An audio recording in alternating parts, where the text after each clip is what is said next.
नमस्कार। पुनः आप लोगों की एक बेहद मांग पर बहुत ही महत्वपूर्ण विषय पर चर्चा के लिए आपके बीच में उपस्थित। Causes of infertility in present scenario and the solution. आधुनिक समय में संतानहीनता एक बड़ा विषय है जिसको लेकर के आज का युवा वर्ग और जो नवयुवक दंपति है इस समस्या को लेकर के बहुत परेशान हैं और आए दिन मैं क्लिनिक में आकर के इन समस्याओं को देखता हूँ और लोगों की बातों को सुनता हूँ। इसके पीछे तमाम सारे कारण हैं और वो ऐसे कारण हैं जिनका बचाव बहुत ही आसान है और यदि थोड़ा सा ध्यान रखें तो इस समस्या से हम निजात पा सकते हैं। परंतु कुछ ऐसी स्थितियां बनती हैं समाज में कि और विशेषतः भारतीय समाज में कि इनके बारे में चर्चा करने का और इनके बारे में खुल करके बोलने का एक प्रचलन ही नहीं है और इससे ये समस्या और भी भयावह हो जाती है और वो नौजुवान दंपति परेशान होकर के इधर उधर भटकता है। तो मैंने सोचा क्यों ना आज इस विषय पर बात की जाए और कुछ ऐसे तथ्य आप लोगों के समक्ष रखे जाएं कि जो शायद इसके लिए जिम्मेदार हैं और बहुत छोटी छोटी चीज़ों से यदि इस समाज का भला हो सके, आप लोगों का भला हो सके और हमारी एक भी बात से यदि इस समस्या से एक भी व्यक्ति निजात पा लेता है तो मैं समझता हूँ कि मेरा इस विषय पर चर्चा करना सार्थक हो जाएगा। तो एक एक बिंदु करके हम इस पर चर्चा करते हैं कि इसके कारण क्या हो सकते हैं। तो इसके 4-5 कारण हमने छांटे हैं, 4-5 कारण हमने चुने हैं। पहला कारण आज के समय में लेट मैरिज, ये पहला कारण है। दूसरा, lack of sexual education. Bharatiya Samaj इसमें होता सब बहुत बुरा बुरा है, लेकिन जो चीज वास्तव में बुरी नहीं है, जिसके बारे में हमारे पास जानकारी होना चाहिए, कुछ ऐसी प्रथाएं हैं, कुछ ऐसी मान्यताएं हैं या कुछ ऐसी किंवदंतियां हैं जिनको लेकर के हमारा समाज सेक्सुअल एजुकेशन पर खुल करके मुखरित होने के लिए तैयार नहीं होता। तो दूसरा एक कारण lack of sexual knowledge, sexual education हो सकता है। तीसरा, रॉन्ग लाइफ हैबिट्स। कुछ ऐसी हमारी आदतें हैं, कुछ हमारे आज के आपाधापी के युग में कुछ इस तरीके की हमारी एक्टिविटीज़ हैं जो इसके लिए जिम्मेदार हैं, उनके बारे में भी हम चर्चा करेंगे।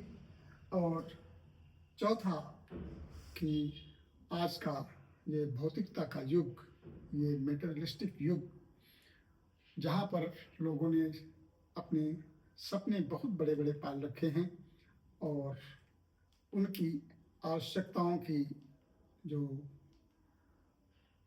दायरा है, उनका जो आवश्यकताओं का दामन है इतना बड़ा हो गया है कि उनकी पूर्ति जब नहीं होती तो कहीं कहीं मानसिक तनाव, मानसिक अवसाद की स्थिति में जाता है। तो ये भी एक बहुत बड़ा कारण है। और एक कुछ मेडिकल फैक्टर्स हैं, कुछ ऐसी बीमारियां हैं, कुछ ऐसी स्थितियां हमारे मेडिकल फील्ड में बनती हैं जिससे भी हम जो है इनफर्टिलिटी या संतानहीनता के शिकार बनते हैं। तो एक एक करके हम बिंदु लेते हैं। Late marriage. पुरातन समय में लोगों के 10-10 बच्चे होते थे। उसका कारण बहुत जल्दी मैरिज हो जाना, वो भी एक गलत था। तो इसलिए एक निर्धारित किया गया कि युवावस्था यानी जो एक इसके लिए एक ऑप्टिमम एज है वो निर्धारित की गई।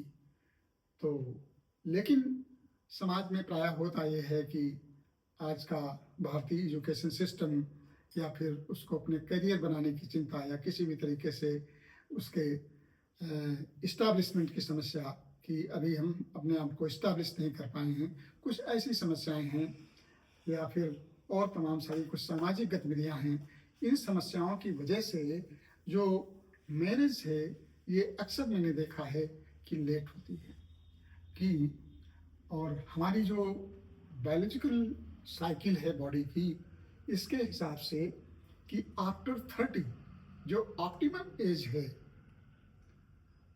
कि जिसमें हमारे पास जो सेक्सुअल पावर है, जो हमारी प्रजनन क्षमता है, जो रिप्रोडक्टिव पावर है, वो 30 के बाद में धीरे धीरे उसमें उसका ह्रास होता है, उसमें हमेशा डिग्रेडेशन होता है। यानी 35 तक पहुंचते पहुंचते इस क्षमता में धीरे धीरे कमी आती जाती है। तो 30 के बाद में पता चला कि जो है वो जो है उसकी रिप्रोडक्टिव ऑर्गन्स जो है धीरे धीरे अपनी क्षमता को कम करते हैं। अब पता चला उसकी शादी ही महिला के साथ जो है 30 साल, 31 साल, 32 साल में हो रही है। अब उसके बाद में जब तक वो अपने आप को प्रिपेयर करती हो 35 तक पहुंचती है, और उसके बाद में उसके सामने ये समस्या आ सकती है। तो थोड़ी इस चीज़ को ध्यान में रखना है, इस चीज़ को ध्यान में रखना है कि उसके लिए बहुत ज़्यादा लेट नहीं करना है। तो यदि इस फैक्टर को थोड़ा सा ध्यान में रखेंगे तो इस समस्या से निजात पाई जा सकती है। दूसरा, लैक ऑफ सेक्सुअल एजुकेशन। अब सेक्सुअल एजुकेशन की इतनी कमी है कि इसके बारे में तो कोई चर्चा ही नहीं करना चाहता, कि उसे पता ही नहीं है कि मेंस्ट्रुअल साइकिल जो हमारी है, एक आम लेडी को ये पता ही नहीं है कि उसमें जो है हमारी जो मेंस्ट्रुअल साइकिल है, जो मासिक धर्म है, उसमें हमारे सेफ डेजेस क्या हैं, बेबी डेजेस क्या हैं, ओव्यूलेशन कब होता है, किस तरीके से, और कब हमें संबंध स्थापित करना चाहिए कि जब बच्चा हो सकता है। तो इसके बारे में भी उसके पास जानकारी नहीं होती है।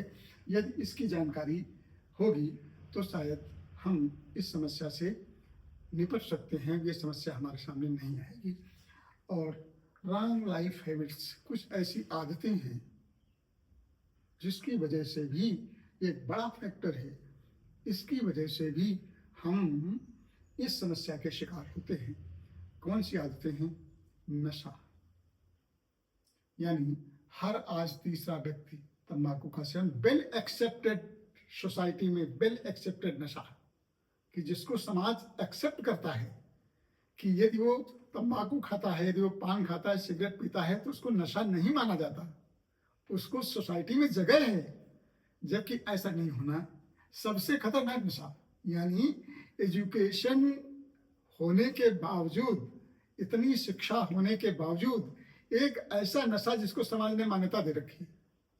शराब पीता, अरे वो शराब पीता है, लेकिन यदि वो तंबाकू खाता है, धूम्रपान करता है, तो उसको आदमी इतना बुरा नहीं मानता। क्यों नहीं मानता भाई? एक बुरा नशा है भाई, एक ऐसा नशा है जो इस क्षमता को बहुत प्रभावित करता है।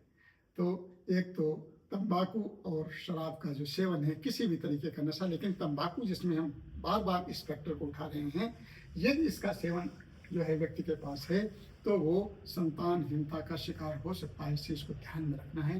तो ये कुछ लाइफ स्टाइल से, और देर में सोना, देर तक सोना, और न खाने का समय है, न पीने का समय है, न उनकी कोई जो है दैनिक चर्या है, तो इन सब चीज़ों का प्रभाव भी कहीं न कहीं इस चीज़ पर पड़ता है। तो इसको भी ध्यान में रखना है। मेंटल टेंशन, जो हमने इसके बारे में चर्चा की कि हम एक ऐसा मानसिक तनाव लेकर के घूमते हैं कि कहीं पर हमारी कुछ आर्थिक समस्याएं हैं, कुछ सामाजिक समस्याएं हैं, या कुछ हमारी कैरियर से संबंधित समस्याएं हैं, इनको लेकर के हम इतना परेशान रहते हैं, इतना दबाव रखते हैं कि जो हमें सीधे सीधे इस समस्या की ओर ले जाता है, प्रभावित करता है। तो इसको भी ध्यान में रखना है। तो यदि हम जो है इसके बारे में थोड़ा सा ध्यान रखेंगे तो शायद हम इससे मुक्ति पा सकते हैं। और कुछ ऐसे मेडिकल फैक्टर्स हैं जो इसके लिए उत्तरदायी हैं, जैसे मान लिया कि इंडोमेट्रियोसिस है, या पीसीओडीज हैं, या फिर कहीं पर फाइब्रॉयड है, या फैलोपियन ट्यूब ब्लॉकेज है, या फिर कहीं पर ओजेनेसिस ठीक से नहीं हो रही, कुछ हार्मोनल इम्बैलेंसेज हैं। ये बहुत छोटी छोटी चीज़ें हैं। फोलिक एसिड डिफिशिएंसी है, विटामिन B12 डिफिशिएंसी है। तो कुछ ऐसे बहुत छोटे-छोटे फैक्टर्स हैं, जिनको यदि शुरू में ध्यान रखा जाए, यदि इस तरीके का मिलता है तो उसका समय से इलाज करवाया जाए, तो मैं समझता हूँ इन समस्याओं से निजात पाई जा सकती है और हम इन सब चीज़ों से दूर रह सकते हैं। तो कुल मिलाकर के हमने ये 4-5 बिंदु रखे, इन सब बिंदुओं को यदि हम ध्यान में रखेंगे, यदि इनको बहुत छोटी-छोटी सी बातें हैं, यदि इनको ध्यान में रखेंगे, तो शायद इस समस्या से हम निजात पा सकते हैं।